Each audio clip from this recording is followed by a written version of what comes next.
Assalamualaikum warahmatullahi wabarakatuh. Alhamdulillahirrabbilalamin. Jumpa lagi dengan kelas akuntansi biaya. Pada pertemuan kali ini kita akan membahas chapter 1 tentang materi akuntansi biaya dan definisi biaya. Di mana awalnya kita akan bicara tentang konsepsi pendahuluan. Secara umum ilmu akuntansi dibagi menjadi dua jenis, yakni akuntansi keuangan dan akuntansi manajemen. Akuntansi biaya bukan merupakan jenis akuntansi tersendiri yang terpisah dari kedua jenis akuntansi tersebut, namun merupakan bagian dari keduanya. Akuntansi biaya juga merupakan bagian dari akuntansi keuangan dan manajemen.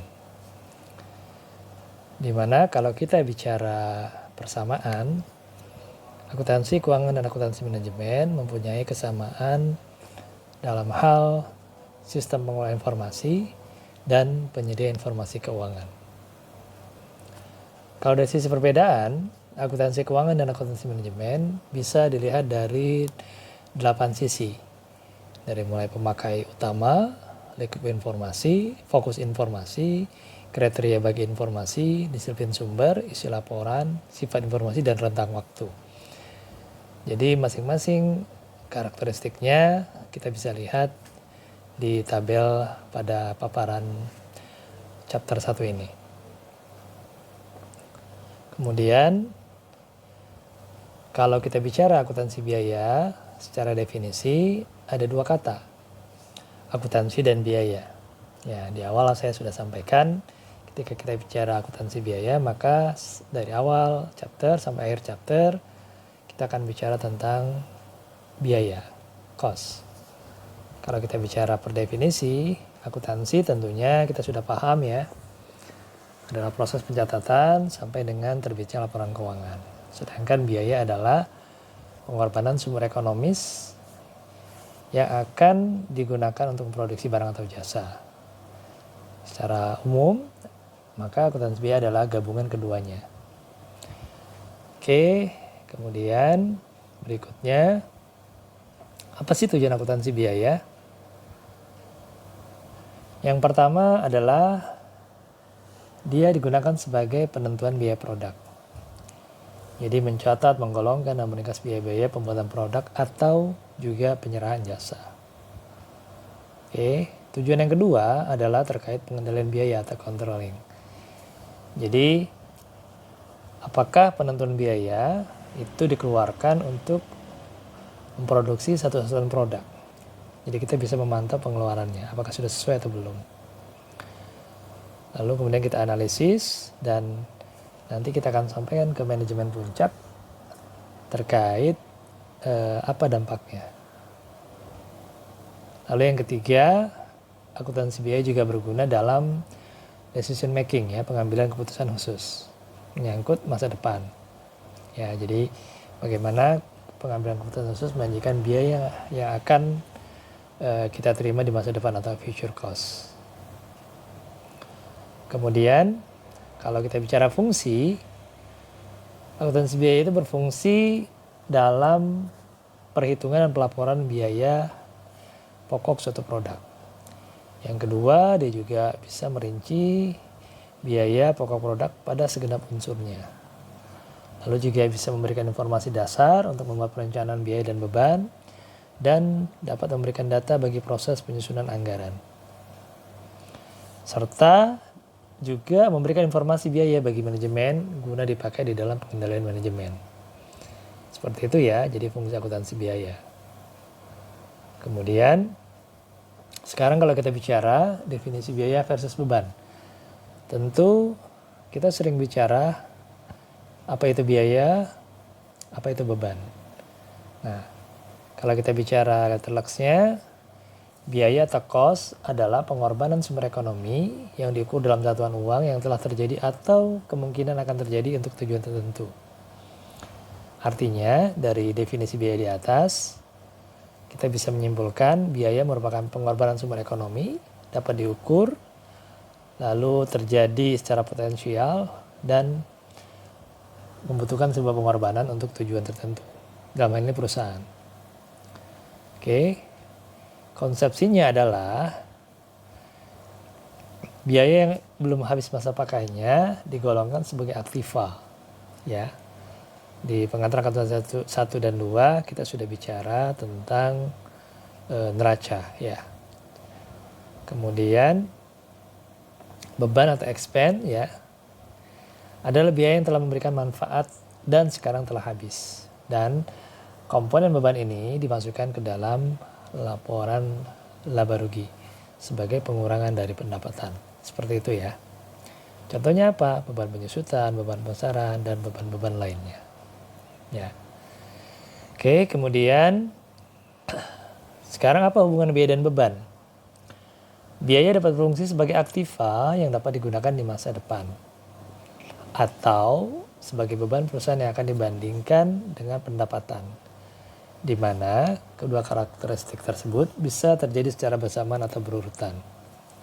Oke, contohnya jika perusahaan menjual barang, maka akan dicatat sebagai biaya pokok penjualan, ya, atau HPP. Di mana barang yang dijual umumnya dalam waktu singkat, maka biaya juga menjadi beban yang akan dibandingkan dengan pendapatan. Seperti itu ya. Oke, memudahkan biaya dan beban, pembelian mesin, ya, contohnya nilai yang dikeluarkan untuk memperoleh mesin disebut biaya. Tapi setelah mesin dipakai akan menimbulkan penyusutan, ya, terhadap mesin tadi. Nah, itu akan menjadi beban. Kemudian perlengkapan kantor yang masih sisa digolongkan sebagai biaya. Sedangkan yang sudah terpakai digolongkan menjadi beban. Oke, kemudian persediaan juga sama ya. Kalau yang masih ada persediaannya, sisanya maka digolongkan sebagai biaya. Sedangkan yang sudah terjual akan membentuk HPP dan digolongkan menjadi beban. Ya. Seperti itu ya, jadi mudah-mudahan kita bisa membedakan antara biaya dan beban. Jangan ketukar-tukar. Oke, next. Sekarang urgensi informasi biaya. Dalam prakteknya, informasi biaya sangat berguna bagi manajemen perusahaan. Ya, apa sih urgensinya? Yang pertama, dapat dipakai oleh manajemen sebagai dasar merencanakan alokasi sumber daya ekonomi. Yang kedua, memungkinkan manajemen melakukan pengelolaan alokasi sumber daya tadi. Sehingga output memiliki nilai ekonomis yang lebih tinggi dibandingkan input. Ya. Oke, setelah itu kita masuk ke klasifikasi biaya atau penggolongan. Ya. Biaya dapat digolongkan menurut objek pengeluaran, fungsi pokok dalam perusahaan, hubungan biaya dengan sesuatu yang dibiayai, perilaku biaya dengan hubungan volumenya, dan jangka waktu manfaatnya. Oke, kita akan bahas yang pertama dari sisi objek pengeluaran. Objek pengeluaran maka bicaranya adalah berdasarkan yang terkait langsung dengan perusahaan. Ya, contohnya apa? Biaya bahan bakar. Kemudian, kalau menurut fungsi pokok dalam perusahaan, terdapat 3 fungsi pokok biaya. Ada fungsi produksi, ada fungsi pemasaran, dan fungsi administrasi dan umum. Oleh karena itu, dalam perusahaan manufaktur, biaya dapat digolongkan menjadi 3, yakni biaya produksi, biaya pemasaran, biaya administrasi, dan umum. Seperti itu. Oke, nah biaya produksi, ya contohnya apa? Misalkan kita punya mesin, lalu ada depresiasi, itu kita masukkan sebagai biaya produksi. Oke, lalu juga ada biaya bahan baku, ada biaya overhead pabrik, ya. Seperti itu. Lalu selain itu ada juga biaya tenaga kerja langsung ya, karena nggak mungkin ya ada bahan baku tapi tidak diolah oleh tenaga kerja. Oke, lanjut. Lalu ada BOP. BOP itu adalah biaya yang dikeluarkan selain biaya bahan baku dan tenaga kerja langsung atau biaya tambahan. Ya.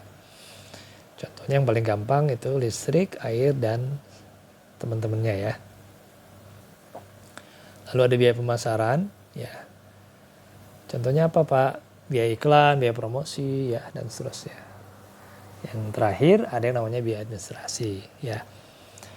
Ya bisa biaya gaji karyawan keuangan, akuntansi, personalia, dan yang lainnya yang tidak terkait langsung dengan produk. Oke. Sekarang penggolongan biaya menurut hubungan biaya dengan sesuatu yang dibiayai, ya. Itu ada yang namanya biaya langsung, ada yang namanya biaya tidak langsung, ya. Jadi kalau biaya langsung itu biaya yang terkait langsung dengan apa yang diproduksi, ya. Contohnya adalah biaya bahan baku dan tenaga kerja langsung.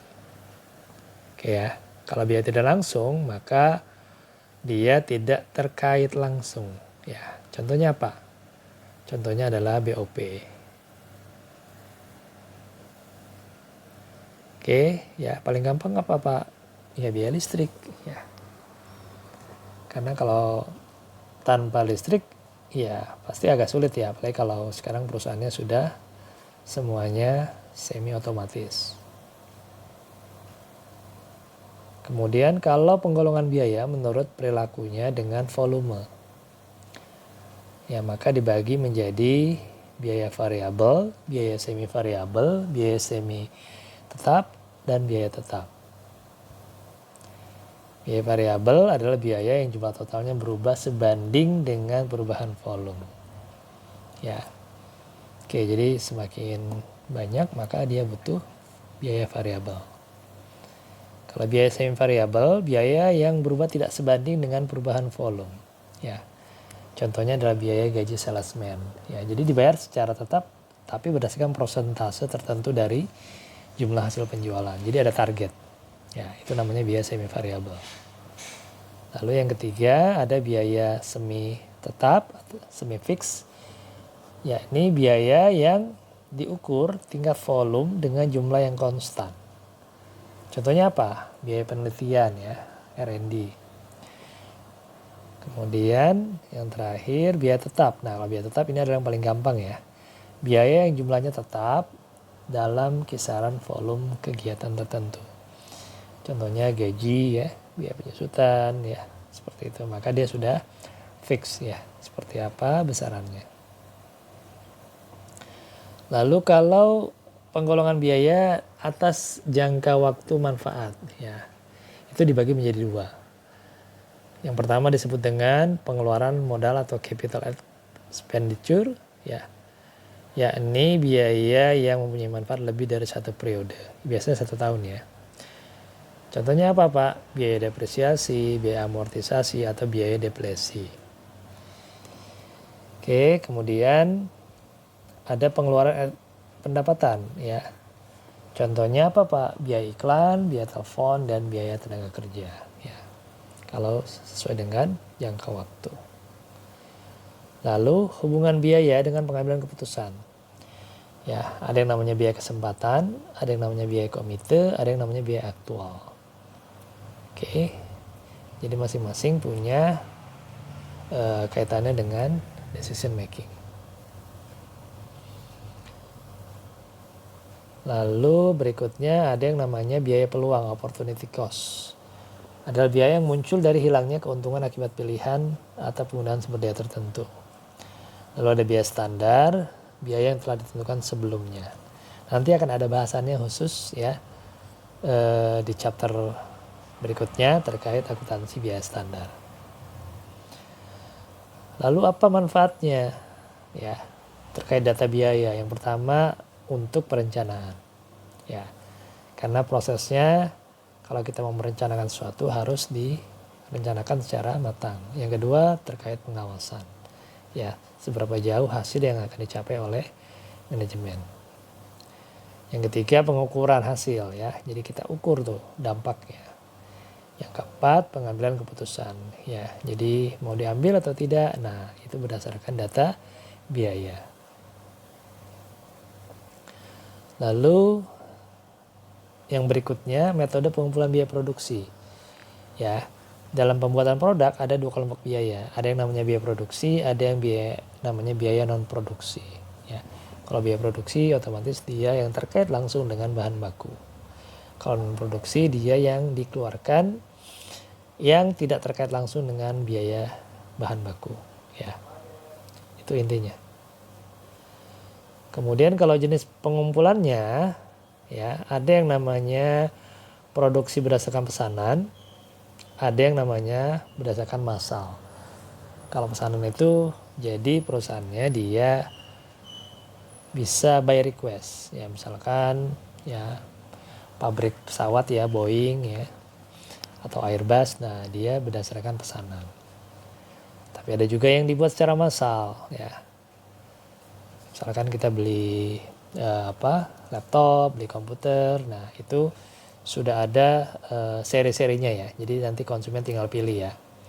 Mau yang speknya tinggi dengan harga yang mungkin mahal ya, atau yang sedang atau yang rendah. Kalau hanya untuk sekedar buat baca tulis saja ya, atau tugas-tugas sekolah dan kuliah. Nah, biasanya itu diproduksi secara massal. Lalu metode pengumpulan biaya produksi, kalau harga pokok pesanan dia dikumpulkan untuk pesanan tertentu. Caranya dengan membagi total biaya produksi dengan satuan produknya. Yang paling gampang adalah perusahaan percetakan ya. Perusahaan mebel, perusahaan tadi ya kapal ya. Jadi dia berdasarkan pesanan. Oke, kalau harga pokok proses atau massal dia membagi dengan jumlah satuan produk yang dihasilkan dalam periode bersangkutan. Jadi perusahaan produksi itu dia nggak nunggu pesanan. Ya, jadi dia produksi aja terus. Contohnya apa Pak? Ya pabrik semen, pupuk, makan ternak, bumbu masak, dan tekstil. Ya, jadi dia nggak perlu nunggu pesanan. Dia produksi dengan berbagai macam varian lalu dijual ke pasaran. Seperti itu ya, dua. Ada yang pesanan, ada yang proses. Lalu metode penentuan biaya produksinya ya. Kalau tadi berdasarkan jenisnya.